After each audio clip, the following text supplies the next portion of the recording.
Bonjour et bienvenue dans notre podcast Les humains derrière la recherche en soins palliatifs. Il s'agit d'une initiative développée par des étudiants au sein du Réseau québécois de recherche en soins palliatifs et de fin de vie, ou plus communément appelé RQSPAL.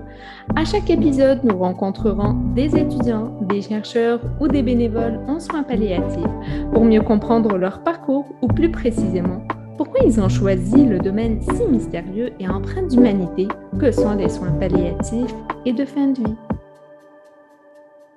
Bonjour et bienvenue à notre nouvel épisode du podcast Les humains derrière la recherche en soins palliatifs. L'épisode d'aujourd'hui sera animé par moi-même, Sabrina Anissa Al-Mansali.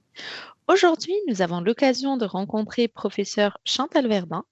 Merci beaucoup d'avoir accepté notre invitation pour cet épisode. Puis on a vraiment hâte de découvrir votre parcours puis ce qui vous a amené à la recherche en soins palliatifs.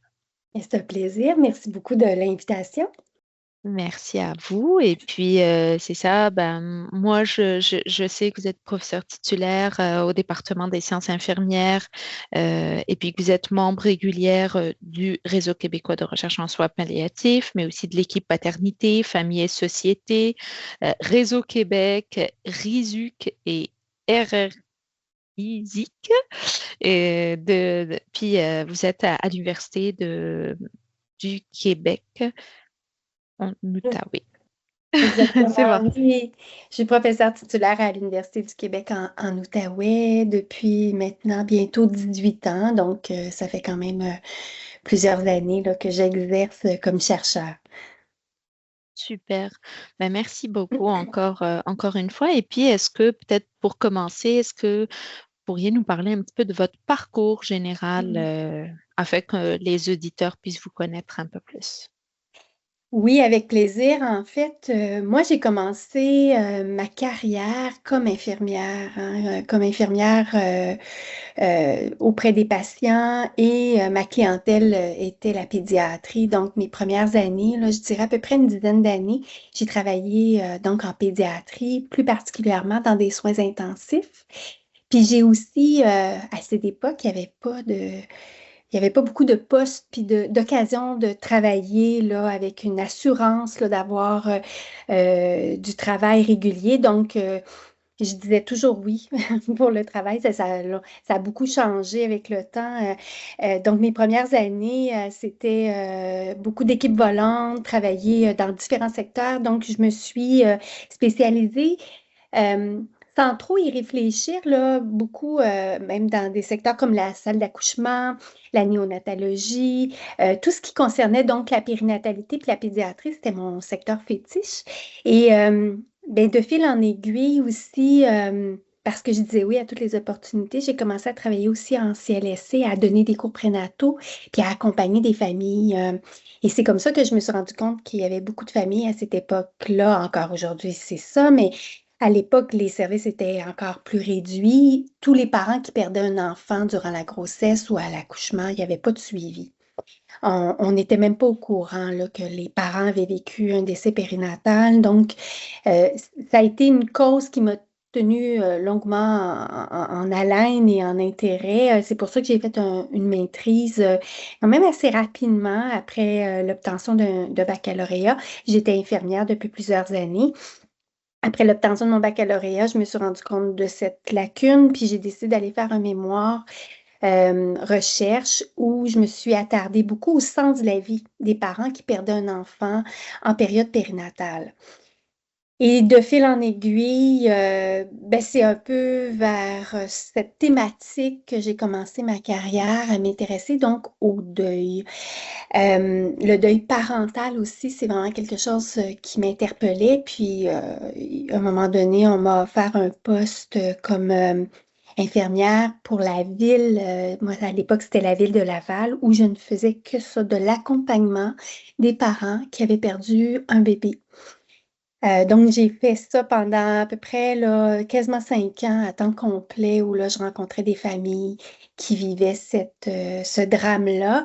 Et donc, j'ai aussi développé des services pour la population parce qu'on se reporte dans les années 90, là, je le disais tout à l'heure, il y avait pas de service de soutien postnatal, puis ces parents-là se retrouvaient donc à vivre vraiment beaucoup, beaucoup de difficultés. Puis on sait que le deuil périnatal, c'est vraiment une réalité là, qui va toucher les familles. Ça peut être très long, là. C'est quelque chose qui ne, tu sais, on passe pas à autre chose, là, puis on fait pas un deuil, hein. On vit un deuil, puis on apprivoise l'absence de ce bébé-là, puis ça se, c'est une réalité qui est très présente lors de la naissance des autres enfants. Donc, d'où l'importance de s'y attarder. Puis pendant ces premières années de ma carrière, je dirais à peu près pendant 15 ans, j'ai développé avec d'autres collègues des projets qui ont développé les services aux Québécois. Donc, j'avais mis sur pied à l'époque un OSBL, j'avais développé avec des collègues toute la politique de périnatalité. Donc, j'étais très impliquée au niveau politique et tout ça m'a menée à décider d'aller faire un doctorat à l'Université Laval dans les années 2000, début 2000, où j'ai commencé à réfléchir à la thématique du doctorat. Puis finalement, j'ai décidé de choisir une thématique un peu plus d'ordre philosophique parce que j'accompagnais beaucoup d'intervenants qui ne savaient pas quoi dire, qui ne savaient pas comment accompagner les personnes qui vivaient des drames. Donc, pas juste le deuil périnatal, après, c'était tous les types de drames qui pouvaient survenir dans la carrière des différents professionnels. Donc, j'ai décidé au doctorat de faire un projet qui réfléchissait à comment prendre soin de soi pour prendre soin des autres. Donc, j'ai étudié le philosophe Gabriel Marcel qui avait vraiment statué qu'on ne pouvait pas, dans les relations, être là pour les autres si on n'était pas d'abord là pour soi. C'est donc des années de bonheur là, où j'ai décidé de réfléchir à ça. En même temps que je cumulais aussi une carrière de professeur parce qu'en 2007, j'ai eu mon poste à l'Université du Québec en Outaouais, même si je n'avais pas terminé mon doctorat. Donc, j'ai commencé à enseigner, mais surtout, j'ai commencé à développer aussi des services à la population. Et c'est là que j'ai commencé à m'intéresser plus particulièrement aux soins palliatifs.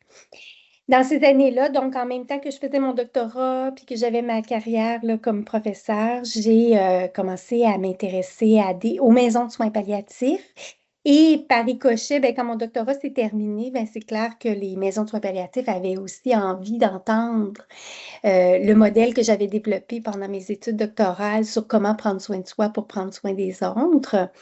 Et ça s'appelle le MIRIS, le modèle que j'ai développé, où c'est tout un modèle qui guide, ben, pas juste les intervenants, là.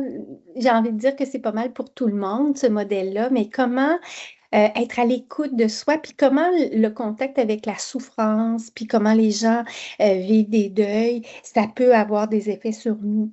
Donc, c'est là que j'ai commencé à m'intéresser à tous ces aspects avant le décès, pendant le décès d'une personne, puis après.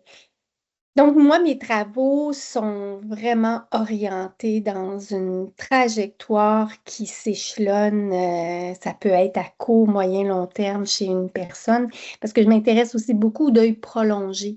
Donc, les services qu'on peut avoir reçus au moment de l'annonce, là, qu'on s'enligne vers un décès, jusqu'à dans les mois, les années qui vont suivre après ce décès-là, comment ça va teinter la vie des personnes et les intervenants aussi. Parce que ce qui est extraordinaire quand on s'intéresse au deuil prolongé, puis on rencontre des gens qui ont vécu l'expérience plusieurs années après, ça permet vraiment de bonifier la partie où les gens reçoivent des annonces difficiles. Donc, depuis 2010, à l'université où je travaille, j'ai développé donc des services de soutien.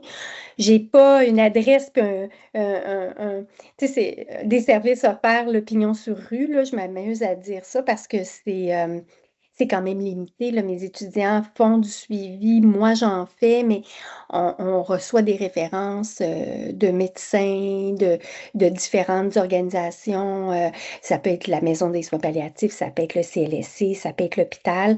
Et ça permet justement de peaufiner nos méthodes, nos réflexions aussi en recherche. Et donc, depuis 2010, j'ai décidé d'offrir ce genre de service d'accompagnement de deuil pour les besoins des familles qui vont vivre des expériences comme celle-là. Donc, c'est un peu ça mon parcours de carrière, là, si je le résume en quelques mots. Donc, depuis, j'ai terminé mon doctorat en 2012 et donc, depuis 2012, je m'intéresse à toutes sortes de thématiques qui portent sur les soins palliatifs, la fin de vie et le deuil, surtout le deuil et le deuil prolongé. Et le deuil prolongé de toute catégorie, est-ce que, parce que je comprends qu'au début de votre carrière, c'était plus les parents qui ont perdu un enfant en périnatalité, mais est-ce que par la suite, vous avez développé une expertise sur le deuil de différentes catégories d'âge, j'ai envie de dire, différents liens de parenté ou C'est une excellente question. Puis c'est sûr que quand j'ai commencé à travailler bénévolement, hein, toujours de façon bénévole dans des maisons de soins palliatifs, j'ai commencé à toucher à toutes les sortes de deuils. Donc, deuil d'un conjoint, deuil en contexte d'aide médicale à mourir, deuil donc je l'ai dit, d'un conjoint, mais aussi les frères, les sœurs, le deuil chez les enfants, le deuil d'une mère ou d'un père. Mais c'est clair que moi, je voulais répondre aux besoins des milieux qui sont dans l'environnement proche de mon université. Et le deuil des parents, donc des parents qui perdent un enfant de tout âge, c'est devenu une problématique. En fait, c'est un deuil complexe, puis ce sont ces types de décès-là qui me sont référés parce que je me suis rendu compte que les intervenants avaient beaucoup de difficultés à accompagner ces personnes-là. Puis d'ailleurs, en 2018, j'ai mené une étude qui s'appelle Intemporelle. On est allé regarder comment les intervenants des différents milieux se sentent face au deuil. Donc, en 2010, moi, je m'intéresse aussi aux intervenants, là. Mes projets, je cumule à peu près une quarantaine de projets de recherche qui totalisent à peu près 3 millions, où on est allé regarder donc toutes sortes. Moi, je m'intéresse vraiment à beaucoup de choses. Et les intervenants qu'on est allé voir, ça a tombé directement dans la période de la pandémie, c'était pas prévu, là. Nous, on a eu la subvention juste avant, en 2019. Donc, on commençait à collecter pendant la pandémie.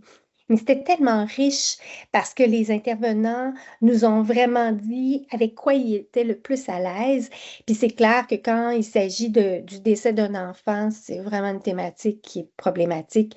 Et ben, ça faisait écho à toutes les références que je reçois de ces intervenants-là. J'ai commencé à accompagner vraiment donc les deuils complexes. Puis la clientèle aussi, on m'a référé beaucoup d'hommes en deuil, des papas, parce que les intervenants me disaient, ah, nous, parce que je travaille avec Palliavi comme bénévole, puis à Palliavi, il y a beaucoup de bénévoles qui ont une formation, mais qui travaillaient dans des thématiques avec lesquelles ils étaient le plus à l'aise. Puis quand il s'agissait des hommes ou des deuils d'enfants, ben là, automatiquement, ils me les référaient. Donc, par ricochet, ben, c'est un peu cette spécialité-là que j'ai développée par la force des choses. Et ça m'a amené aussi à créer un groupe de deuil en 2018 qui s'appelle La Balle de Laine. La Balle de Laine, c'est vraiment un groupe qui a lieu, je ne peux pas dire mensuellement parce que des fois, on en fait 2 par mois depuis la pandémie. Puis on l'a fait aussi en ligne et en présence et c'est destiné à des parents qui ont perdu un enfant de toutes circonstances, de tous âges et il n'y a pas de temps limite. Fait que ça peut être des parents que ça fait 5 ans, 10 ans qui ont vécu le décès de leur enfant et qui là maintenant ont besoin de venir en parler. Comme ça peut être des parents que ça vient juste d'arriver. Et on a de tout dans le groupe, vraiment. Et ça témoigne de nos résultats de recherche où on a découvert, hein, par la force des choses, qu'on perde un enfant, un tout petit bébé versus un enfant de 20 ans, la réalité du deuil est la même. Et ils se rejoignent vraiment. Puis la beauté de la balle de laine, c'est qu'ils s'en rendent compte par eux-mêmes aussi que les circonstances peuvent venir jouer dans leur deuil, mais qu'au final, ils sont tous là pour les mêmes raisons et leur combat et le travail qu'ils ont à mener pour se rétablir ou en tout cas apprivoiser l'absence, euh, c'est la même chose, indépendamment des types de circonstances qu'ils vont vivre. Je me permets de faire un parallèle entre, au début de notre rencontre, vous m'aviez dit, quand j'étais au début de votre carrière d'infirmière, vous étiez autant en soins intensifs que dans des salles d'accouchement, que dans le suivi de périnatalité. Puis je me permets de faire ce parallèle c'est dans l'essence de la personne, c'est la personne infirmière que vous êtes dans la qualité des soins que vous allez donner qui va être exportée d'une unité de soins vers une autre avec des réalités complètement différentes. Dans certaines, on accueille la vie, dans d'autres, peut-être, on la laisse aller. Puis, avec ce que vous me parlez, avec le groupe de soutien que vous avez mis en place, Balle de Laine, où vous accueillez autant des parents qui ont vécu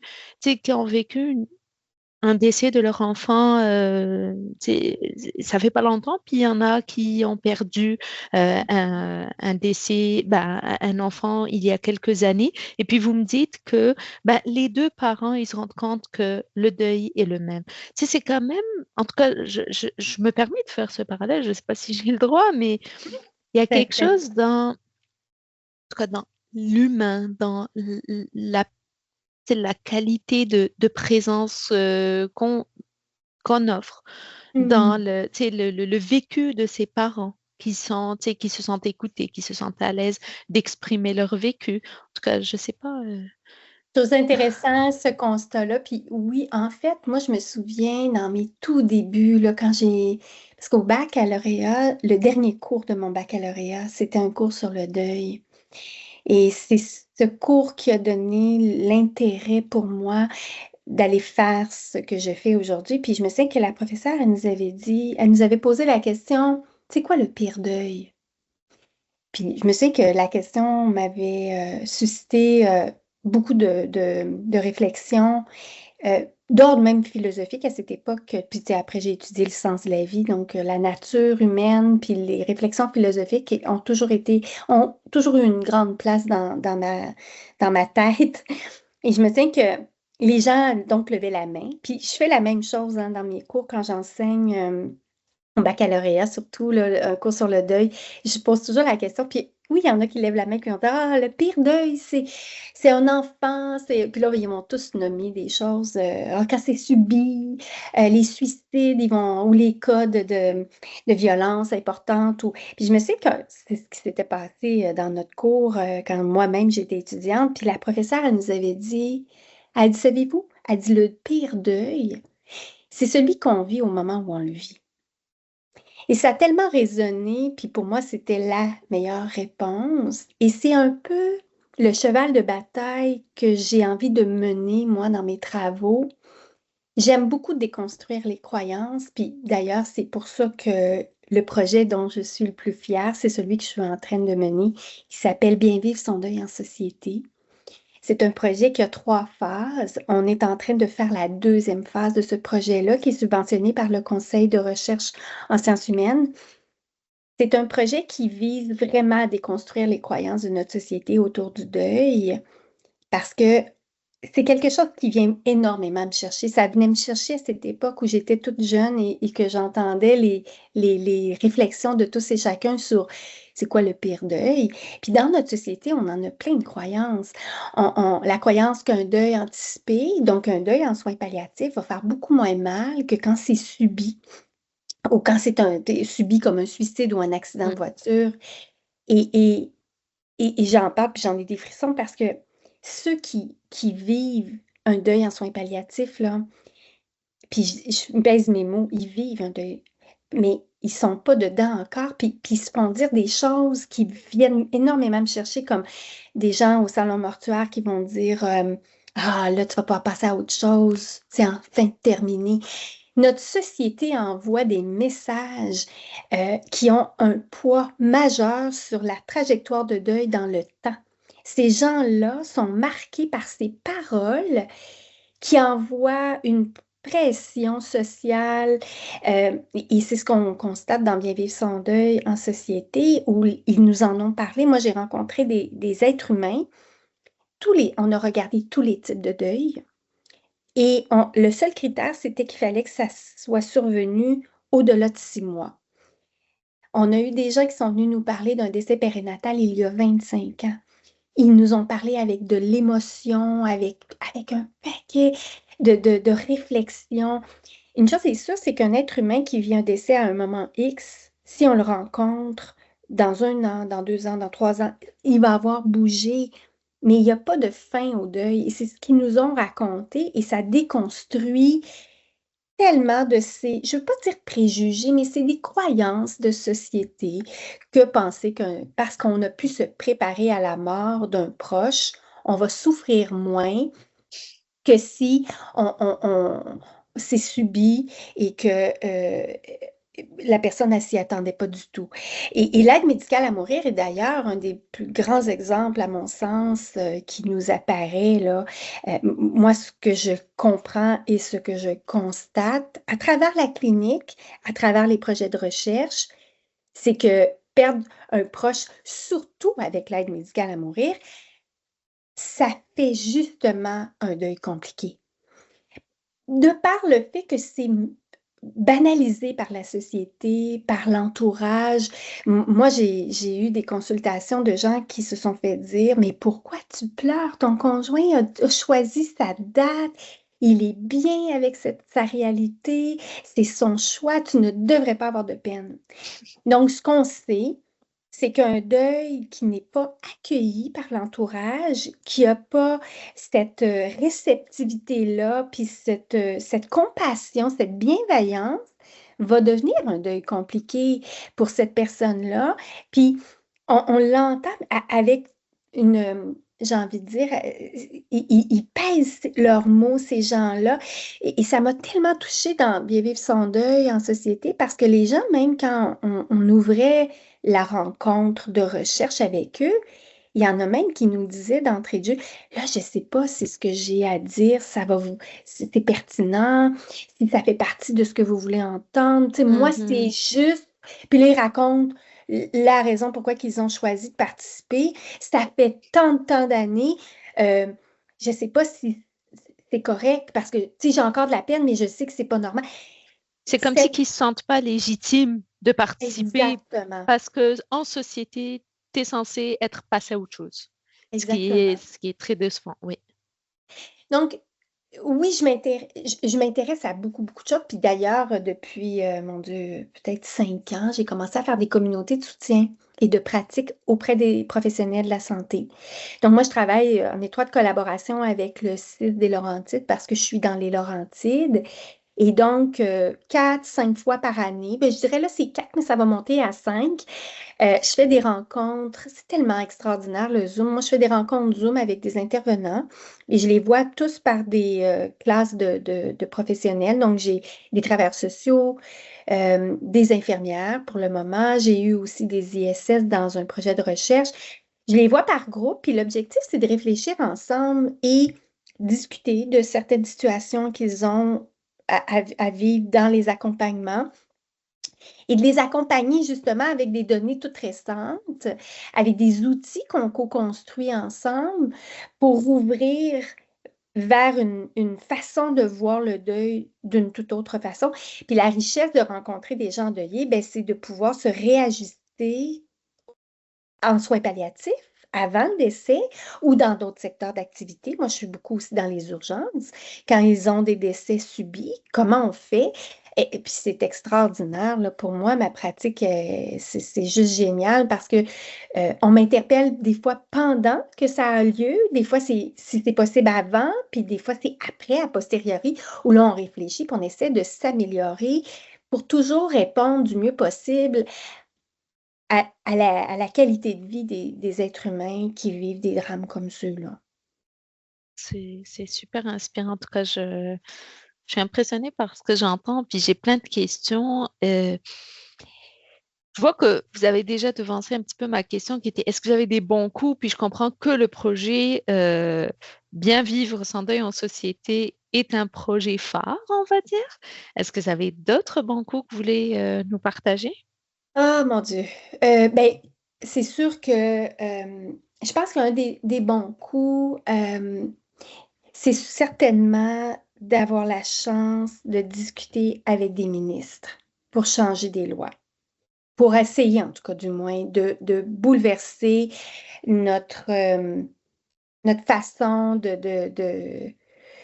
je ne veux pas dire mais de diriger notre pays, là, autant au Canada qu'au Québec. Là. J'ai eu la chance d'aller, en 2018, on a été appelés, Francine de Montigny et moi, à siéger pour un projet de loi qui visait à ouvrir euh, la porte à des papas qui avaient vécu un décès périnatal pour avoir un congé après avoir vécu cette expérience-là, parce qu'on sait que ces papas-là ont pas le droit à absolument rien. La maman a un congé de maternité seulement. Puis euh, j'ai envie de dire que c'est pas tout à fait réglé, hein. C'est pas, il y a des démarches qui sont encore en cours, mais je pense qu'on peut dire que c'est des bons coups quand ils nous interpellent pour modifier ces lois-là, puis qu'on réfléchit ensemble collectivement à ce qui pourrait améliorer la vie tant des Canadiens que des Québécois. Donc, oui, j'ai travaillé en étroite collaboration avec des députés. Maintenant, entre autres pour le deuil périnatal, il y a une date mise dans l'agenda, dans le calendrier qui fait en sorte qu'on reconnaît ça. Et je pense que, ben, Bien vivre son deuil en société, c'est un projet qui vise à reconnaître le deuil. Puis j'ai toujours dit dans ma pratique que le jour où on va être capable comme société de regarder des parents qui ont perdu un bébé à 13 semaines de grossesse et de dire que c'est important, que j'ai bon espoir que la suite va arriver. On va être peut-être plus capable d'accueillir tous les autres. Je pense que moi, je veux pas qu'on décide pour un être humain qui est devant nous, qu'est-ce qui est le pire, puis c'est quoi ses besoins. Je veux on apprivoise les besoins de tous et chacun, qu'on s'ajuste aussi. Euh, j'ai un- je pense que les bons coups, ça a été quand on a développé des projets qui accompagnent les intervenants à ne pas utiliser la même formule pour tous et chacun, parce que tous et chacun ont des besoins différents. Donc ça, c'est des bons coups. Les bons coups, c'est développer des services comme ça, une passerelle pour réfléchir, travailler sur des projets de loi, mes communautés de soutien, où on s'assoit puis qu'on refait le monde ensemble. C'est juste extraordinaire. C'est vraiment des bons coups. Je me souviens que les premiers que j'ai, moi, ça a été assez rapide, là, une gestionnaire qui me dit, on peut-tu faire ça? Ben, on fait ça la semaine prochaine. Puis là, ben, au début, c'était, là, les intervenantes, ils avaient réservé juste une heure dans leur agenda. Puis là, ils ont vu que c'était 2 heures. Puis là, ils ont dit, oh mon Dieu, on va parler de quoi pendant 2 heures? Ben, on a dépassé. Puis ensuite, ils m'ont dit, on peut-tu mettre 3? Puis là, on est quasiment à dire, on peut-tu mettre 4 heures? Ou on peut-tu se voir 5 fois par année? Puis ils ont très hâte à la prochaine. Donc, c'est extraordinaire. Moi, c'est sûr que j'ai eu la chance, mon université m'a donné un prix. J'étais vraiment touchée parce que, oui, j'ai développé des liens avec une trentaine d'organismes. Pas juste les CIS, mais aussi des organismes qui ont pignon sur rue, puis qui ont toutes sortes de thématiques. Puis on, on- je trouve qu'on développe la recherche en s'assoyant avec ces personnes-là, que ce soit les organisations de santé plus officielles que les organismes. Donc, mes projets proviennent de ces rencontres, mais ces résultats de recherche sont aussi transférés après dans ces organismes-là. Donc, c'est juste génial. On est comme un peu dans la réflexion, la poule ou l'œuf, ben, on ne sait pas. C'est la poule qui est arrivée avant ou c'est l'œuf, c'est les deux dans toutes les situations. Fait que c'est ça ma pratique comme chercheur, moi. Elle est imbriquée de façon indéniable là, je ne sais pas où est-ce que ça a commencé. Est-ce que est-ce que c'est la recherche qui arrive avant? Je pense pas. Je pense que c'est tout ça, c'est ensemble, puis ça ne fait qu'un tout. Je ne sais même pas si peut-être ma question est maladroite, parce que là, j'entends du positif, presque utopiste à mes yeux, mais est-ce que vous avez eu des moments de doute ou des moments plus difficiles? Euh, j'ai jamais douté. Ça, mais des moments difficiles, oui. Je peux le nommer quand j'étais à la maîtrise, dans mon projet de recherche, il y a une maman qui s'est suicidée. Puis, moi, j'ai étudié en plus le sens de la vie après la perte d'un enfant. Donc, ça a été, elle faisait partie du projet de recherche, mais on avait aussi mis en place une espèce de filet de sécurité pour cette maman-là. Puis, je pense que ça a donné le ton aussi à l'importance de prendre soin de soi dans un contexte Oui. comme celui-là. Mais ça a aussi, tu sais, j'ai dû travailler sur moi. J'ai vécu vraiment une période de peine importante. Euh, Parce que, tu sais, quand on se fait, quand les, puis ça m'amène aussi à être une clinicienne complètement différente parce que quand quelqu'un, moi je dis toujours à mes étudiants, quand quelqu'un va pas bien, faut écouter, mais quand quelqu'un nous dit que tout va bien aussi. Parce que c'était le discours de cette maman-là qui disait tout va bien, j'ai beaucoup de soutien, je pense que ça va bien aller. Elle était venue dans un groupe de deuil, puis elle m'avait dit peut-être que je suis dans ma période de déni, peut-être que je mets ça de côté, mais en tout cas, tout va bien. J'ai beaucoup de soutien autour de moi. Et puis, on lui avait dit, s'il y a quoi que ce soit, vous n'hésitez pas, vous nous appelez. Puis nous, dans le projet de recherche, c'est une étude longitudinale. On l'a appelé, puis c'est le papa qui nous a annoncé la terrible nouvelle. Et ça a transformé vraiment, vraiment mon approche. Puis maintenant, tout le monde autour de moi le sait. Moi, une personne qui me dit tout va bien, OK, mais je peux-tu vous rappeler quand même? Oui. Parce que tout va bien, ça ne veut pas dire que. Et ce que j'ai compris, c'est que le deuil, c'est des vagues. Et ce que je pense aujourd'hui peut être complètement différent demain. Et ça, pour moi, c'est une connaissance majeure. C'est important. Donc, c'est comme ça que j'accompagne les intervenants en leur disant, parce que souvent, ils vont me dire, mais là, je rappelle-tu cette maman-là? Puis maintenant, je me permets, moi, comme clinicienne, de nommer aux gens, j'entends que que tu sais, ça va bien, mais sachez que le deuil, c'est quelque chose qui bouge. Et donc, puis tu sais, dire à quelqu'un, aujourd'hui, ça va bien, est-ce que ces gens-là ont l'énergie, quand ça va pas, de revenir à la charge puis de dire, hier, je t'ai dit que ça allait bien, puis aujourd'hui, ça va pas bien. Moi, j'ai découvert ça. Euh, Avec une dure épreuve, j'ai découvert que de revenir à la charge et d'avouer, hier, je t'ai dit ça, puis aujourd'hui, pour pas tu sais, le monde, ils vont souvent me dire, ah, je le sais, Chantal, tu me l'as tout le temps dit que c'est normal si aujourd'hui ça va pas, puis hier ça allait. Mais ils ont encore de la difficulté à me dire les vraies choses. Fait que je me fais un devoir d'éduquer par nos connaissances la société pour pas se leurrer que le deuil, c'est quelque chose qui bouge. Et donc, il faut faire attention quand quelqu'un. Ça ne veut pas dire que toutes les personnes qui vont dire aujourd'hui ça va bien. Ça peut être juste apprendre à dire aujourd'hui ça va bien. Demain, c'est un autre jour. Mais de le Oui. savoir. Et à cette époque-là, c'était pas clair comme ça l'est aujourd'hui. J'avais pas compris à ce point ce mouvement-là qui est nécessaire à comprendre puis à apprivoiser comme clinicien, comme chercheur. Ben, merci infiniment pour votre partage authentique. Puis, c'est- qu'est-ce que vous diriez à la jeune Chantal qui a accepté les offres parce que voilà, une fois elle était dans des unités de soins de soins intensifs, puis l'autre fois elle était en train d'accueillir la vie. Tu sais, qu'est-ce que vous lui diriez? Ben, c'est cute, là. Mais, tu sais, moi, j'y aurais dit, arrête de t'en faire, tu vas travailler. Parce que quand je suis devenue infirmière. Il n'y avait pas d'emploi. On était sur appel.